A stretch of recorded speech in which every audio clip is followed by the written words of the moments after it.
Nabi Idris alaihi salam, AS, adalah Nabi utusan Allah SWT, yang dikenal sangat dimuliakan karena memiliki ilmu. Beliau dianugerahi banyak kepandaian oleh Allah SWT. Nabi Idris AS pandai karena sangat gemar rajin dalam belajar sejak kecil. Kita simak yuk kisah hidup hingga teladan Nabi Idris AS di bawah ini. Kisah Nabi Idris AS dikutip dari e-book Kisah Teladan Menakjubkan 25 Nabi oleh Aryani Syurfah dan M. Nabi Idris lahir di Babylon, wilayah antara dua sungai. Sebagaimana dalam bahasa Suryani, Babil artinya sungai. Nama asli Nabi Idris AS adalah Aknuh Henoh. Pemberian nama Idris dipakai karena banyak mempelajari kitab-kitab dan musyaf Nabi Adam AS dan Syits. Kata Idris sendiri berasal dari bahasa Arab, das, yang artinya pembelajaran, mengajarkan, wahyu Allah. Dikutip dari e-book 25 Kisah Nabi dan Rasul oleh Woro Lestari dan tim Gema Insani, Nabi Idris menerima suhuf sebanyak 30. Allah SWT menurunkan 30 lembaran kitab suci ke Nabi Idris, yang isinya berupa pedoman dan ajaran untuk disampaikan kepada kaumnya.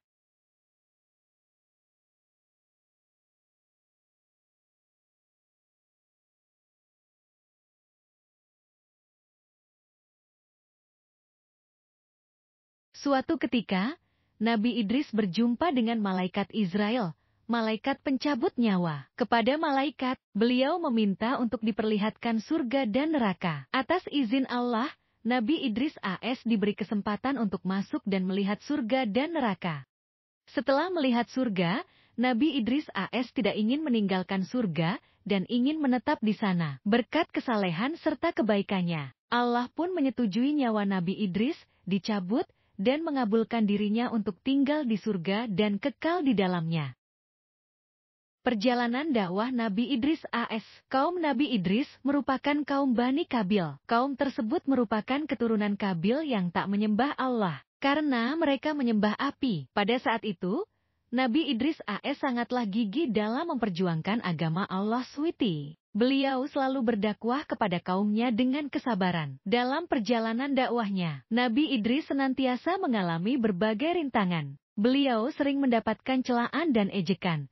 Namun kesabarannya itu senantiasa membuatnya selalu dalam rahmat Allah SWT. Dikutip dari e-book Pendidikan Agama Islam dan Budi Pekerti kelas SD yang dimuat cendikia.kemenak.go.id, disebutkan bahwa dalam seminggu Nabi Idris AS berdakwah 3 hari dan 4 harinya beliau beribadah ke Allah SWT. Beliau diutus oleh Allah untuk berdakwah ke wilayah Irak kuno. Namun, di beberapa riwayat disebutkan bahwa Nabi Idris diutus berdakwah ke Mesir.